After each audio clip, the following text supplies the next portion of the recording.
We've seen today's 24th. Yes, just yesterday that Yemen was still able to fire a hypersonic missile at Israel that I believe did in fact land. And this is one of the most advanced missiles I think you can have. Maybe you could explain that a little bit too. But I mean, it seems that that's the other factor of this. I mean, as much as people are saying, well, you know, Yemen is just sort of guys wearing backpacks and sandals, that they actually have some very significant technological capabilities.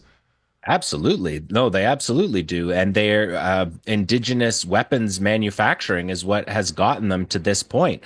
I mean, they've taken down 22 US MQ-9 Reaper drones, $30+ million drones, and they're just harvesting them out of the air multiple times a week, sometimes 3 and 4 times in a week, because the Americans need those drones to be flying over Yemen in order to get intelligence on where to drop their bombs, because they don't have any on the ground intelligence, much like the Israelis in Gaza. They're very dependent on these drones. It's a significant use of resources, and it hasn't impacted the Ansar Allah and the Yemeni armed forces' ability to fire on American aircraft carriers, or, as you said, launch hypersonic ballistic missiles that are targeting, yesterday was targeting as far north as Haifa. So they can reach anywhere in Israel, more than 2,000 kilometers away. Some of them have been intercepted. Some of them have been partially intercepted.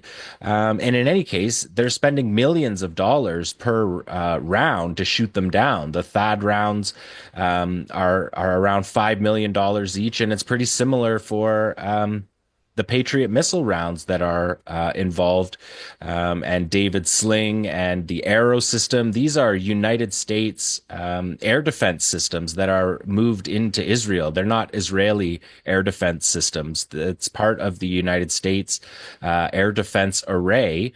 That's battling, like you said, people say sometimes about the Houthis, like they're in sandals.